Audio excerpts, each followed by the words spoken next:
Motor development across the lifespan for catching. Molly Young's Kines410 final project. Fundamental movement skills are considered to be the building blocks of skilled movement.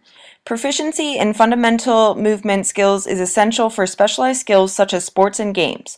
While proficiency progresses with age, the dynamic systems theory holds that differences in culture promotes differences in how the body develops. It states that development is nonlinear and is dependent on interactions between the individual, task, and environment. Development is a continuous and non-continuous process where some processes reach a certain part and discontinue, and then others continue through our whole lives. Catching is the most common manipulative skill in humans. It can be a relatively difficult task to develop because it is dependent on the skill of the thrower, the skill of the catcher, and the catcher's ability to intercept the throw.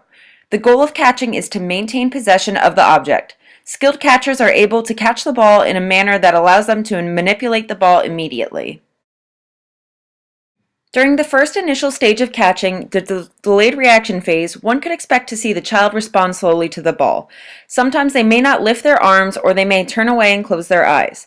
If a child does attempt to catch the ball, they hold their arms outstretched and rigid. When the ball makes contact with their chest, they scoop it up and pull it close to their chest.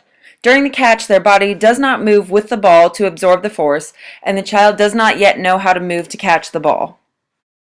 During the hugging initial stage, the child's arms are still rigid, but they encircle the ball with their arms and hands to hold it close to their chest. Although they are able to somewhat respond to a throw by moving to the ball, movement is still minimal. With the minimal movement, the child is also able to absorb some force. In the emerging stages of catching, we have the scooping stage and the hand catch stage. During the scooping stage, the child uses their arms and hands to scoop the ball up and then pulls the ball close to their chest to absorb some of the force from the throw. They are able to step to catch the ball, but they are still developing this skill. During the hand catch stage, the child is close to proficiency.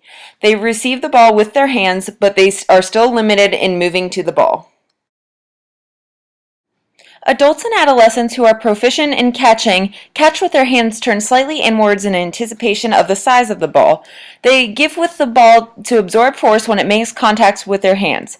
When a throw is high, they have their fingers pointed upwards, and when a throw is coming in low, they have their fingers pointed downwards. They are able to move forward and backwards and to either side to catch the ball.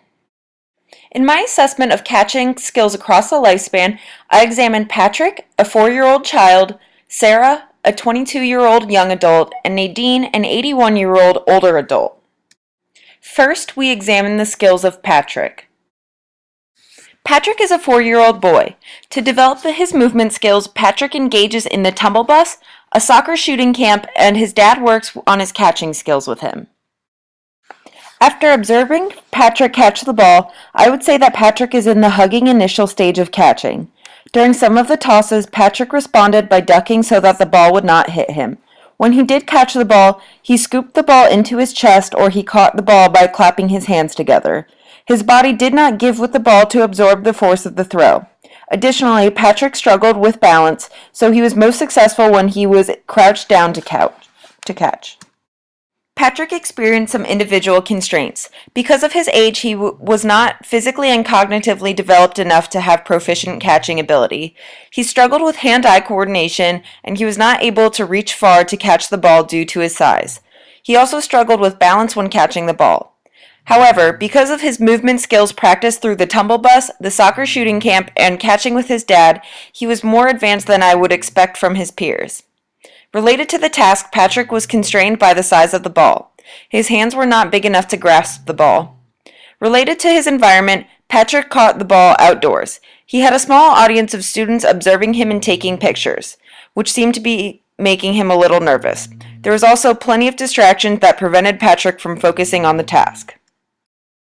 Next, we have Sarah, a 22-year-old adult college student. Sarah is a 22-year-old college student. Throughout middle school and high school, Sarah played tennis regularly for her schools. Because of her experience with the sport, she had fast reaction times and moved quickly to the ball. Sarah was extremely proficient in catching. Her fingers pointed up towards the ball when the ball came in high, and her fingers pointed downwards when the ball came in low. She rotated her trunk to catch the ball when it went to either side because the size of the hallway constrained her from taking large steps. She was able to bend her knees to give with the ball to absorb some of the force. Individually, Sarah's proficiency in other sports benefited her reaction time and speed of her movement. She was balanced and her musculature allowed her to catch fast and slow throws. She was constrained by her vision because she had a hard time seeing the ball.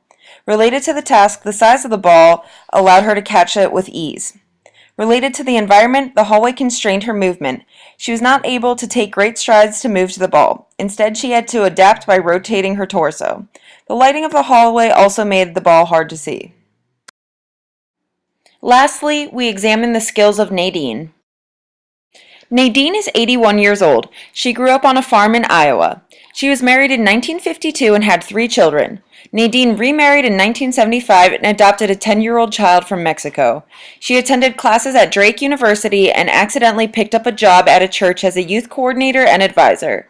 During a time when many adults are preparing for retirement, Nadine pushed forward and continued to develop herself. Nadine was also proficient in catching. As you can see from the photo, her fingers pointed towards the ball in anticipation of it. Her knees gave when the ball went into her hands to absorb the force.